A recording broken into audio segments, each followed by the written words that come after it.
Pessoal, nesse último vídeo nós vamos falar um pouco sobre as leis que trouxeram modificações no nosso processo penal e que tiveram como enfoque a vítima enquanto protagonista. São leis que andam ao encontro dessa fase do resgate da vítima enquanto sujeito de direitos. São várias delas, mas eu vou citar três principais. A primeira delas, e uma das mais significativas, é a Lei dos Juizados Especiais, a Lei 9.099 de 95. E ela traz a possibilidade de composição civil dos danos, que é um acordo feito entre a vítima e o ofensor para que sejam ressarcidos aqueles prejuízos que foram ocasionados em razão do delito. Então, é formado esse acordo e se esse acordo for adimplido, pode gerar a extinção da punibilidade, se tratar-se de crime de ação penal privada ou de ação penal pública condicionada à representação. Então veja que importante, a partir do momento em que a vítima é ressarcida, cessa a necessidade de intervenção penal. Veja que mais importante do que a aplicação da pena, que é o ius puniendi, o direito de punir do Estado, fica o próprio ressarcimento das necessidades da vítima, ainda de ordem financeira, mas já é um começo. Então a vítima é colocada como protagonista, tanto é que a partir do momento em que ela é ressarcida, pode haver extinção da punibilidade. Andando um pouco mais à frente no tempo, nós tivemos em 2006 a Lei Maria da Penha, que é a Lei 11.340 de 2006. E ela traz um sistema de medidas cautelares vocacionada e enfocada, enfatizando na vítima.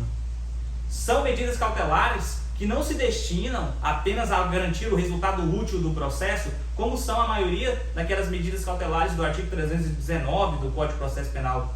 As medidas cautelares, as medidas protetivas de urgência, que estão previstas na Lei Maria da Penha, elas têm como protagonista a vítima e garantir que elas não sejam novamente vitimizadas em razão da conduta delituosa.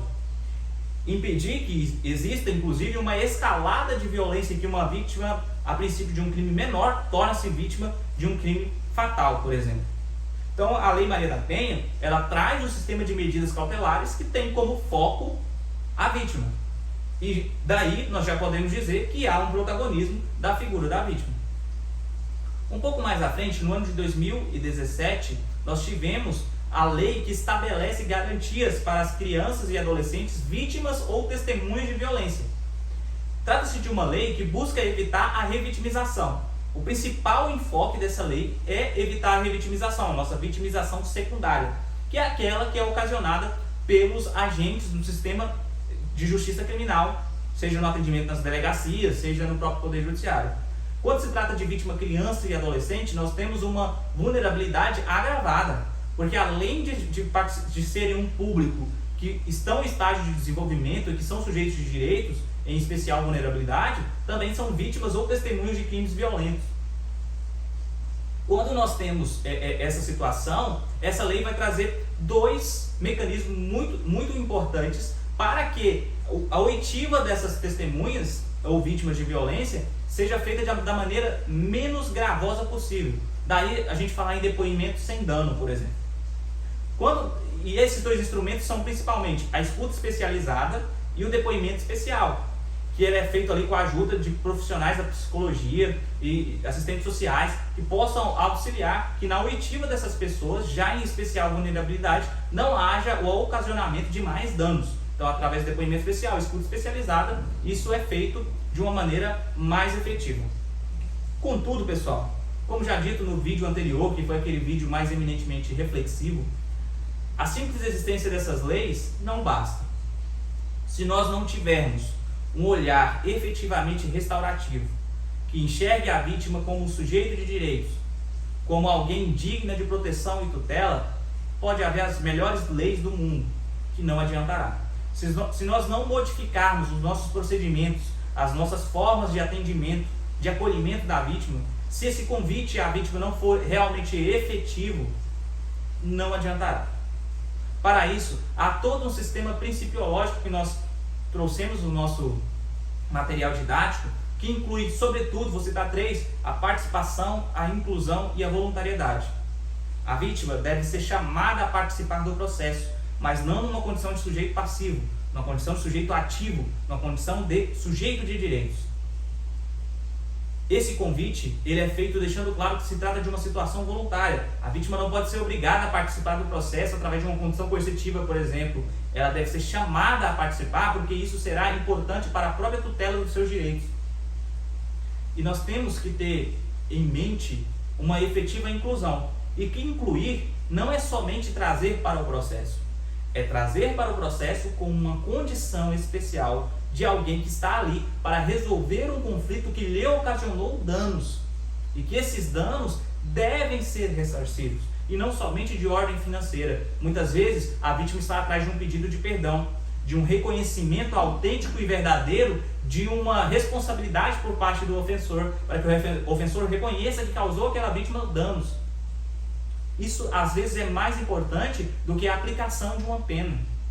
Às vezes a vítima está atrás de algo que a traga um tipo de consolo com relação àquele crime que ocorreu. E muitas vezes isso não é de ordem financeira, nem meramente da aplicação da pena mais alta possível. Às vezes é o próprio comportamento do ofensor que vai trazer à vítima a real resolução do seu conflito.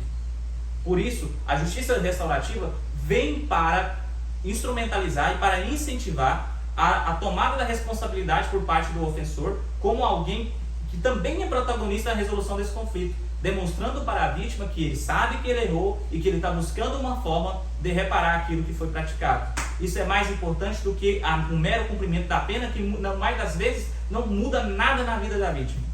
O que muda na vida dela é quando há uma real responsabilização do ponto de vista restaurativo. E a mudança dos nossos procedimentos e passar a enxergar isso de uma maneira mais efetiva e verdadeira é tudo que nós precisamos para construir uma verdadeira justiça de construção de paz, uma verdadeira sociedade pacificada em que a restauração seja o nosso principal objetivo. Então agradeço a vocês por me acompanhar nessa jornada pelo tratamento da vítima no processo penal e convido mais uma vez à reflexão. A forma com que nós atuamos é suficiente para acolher, proteger e garantir os direitos da vítima? Até mais, pessoal. Acho que não gravou. Que apareceu que eu acho que foi bateria fraca. Tá aqui, fechar.